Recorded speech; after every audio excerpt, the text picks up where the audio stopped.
ওয়ালা তাকতুলু আওলাদাকুম খাশিয়াতা ইমলাক। এটা আমাদের মুসলমানদের একটু সবাই খেয়াল করি, এটা আরো গুরুত্বপূর্ণ একটা কথা যেটা আমরা এখন বাস্তবায়ন করছি না বলা চলে। সরকারি প্ররোচনা বা বিভিন্ন প্রচারণার কারণে এই মূলনীতি আমাদের মধ্যে থেকে হারিয়ে যাচ্ছে। অথচ মূলনীতি মানে কি বুঝতে পারছেন তো? খুঁটি। এগুলো ধ্বংস কারণে কবিরা গুনাহ। যেগুলা দেখেন ইসলামের মৌলিক নির্দেশ বলা হবে, গুরুত্বপূর্ণ আইন বলা হবে, সেটা ভাঙ্গা মানে কুফরি করা বা শিরকি করা অথবা কবিরা গুনাহ। এরকম একটা মূলনীতি যতদূর সম্ভব সপ্তম, সেটা হলো কি ওয়ালা তাকতুলু, তোমরা হত্যা করো না আওলাদাকুম, তোমাদের সন্তানাদিকে, খাশিয়াতা ইমলাক, কি কারণে? গরিব হয়ে যাওয়া এই ভয়ে। তখনকার সময় ছিল এত তো আধুনিক ছিল না, তখনকার সময় সরাসরি হইতেই বিভিন্ন পদ্ধতি দিয়ে পেটের বাচ্চাটা কি করা হতো? হত্যা করা। গর্ভ নিরোধ, গর্ভ নিয়ন্ত্রণ, আসতেই বাধা দেওয়া, এগুলা কিন্তু সমান সমান। আপনাকে ব্যাখ্যা দিয়ে অনেক কিছু বোঝানো হবে, ব্যাখ্যা দিয়ে এখানে কোনো লাভ নাই। হ্যাঁ, এখন অনেক যারা ইসলামিক স্কলার বা খাঁটি মুমিন চিকিৎসক, তারা বলছেন একটা কথা, সেটা হলো যে যদি মায়ের জীবনের আশঙ্কা থাকে, সেই যদি মারা যাবে মা, সেক্ষেত্রে তোমার কিছুদিন বিরতি, সেটাও সাধারণ নিয়মে, অসাধারণ কিছু ঘটায় না, এটা করতে পারো।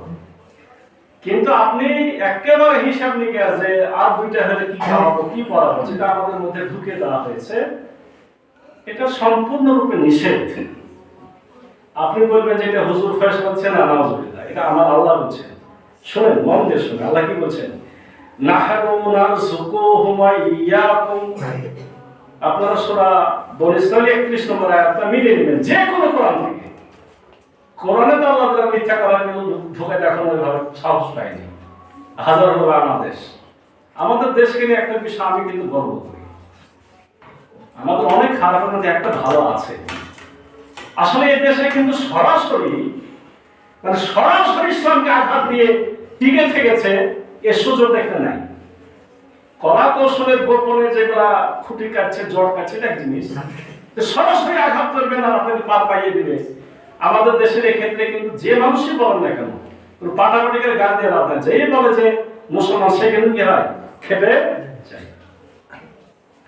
এটা বুঝায় বললে সব ঠিক হয়ে যাবে। খেয়াল করেন, আল্লাহ বলছেন নাহনু নারযুকুহুম ওয়া ইয়্যাকুম, আমি তাদেরকে খাদ্য দেই, তোমাদেরকে দেই।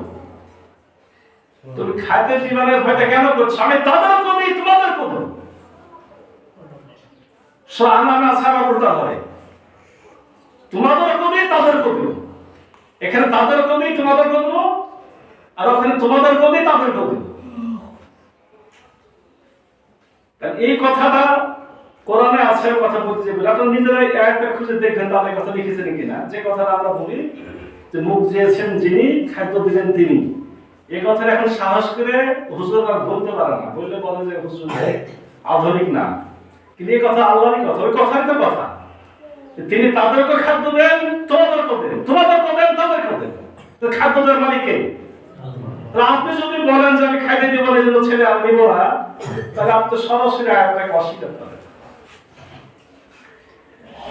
ইন্না কাতলাহুম কানা খিতাআন কাবীরা, যারা এই রিজিকের ভয়ে তাদেরকে হত্যা করবে, অবশ্যই এটা একটা মহাপাপ।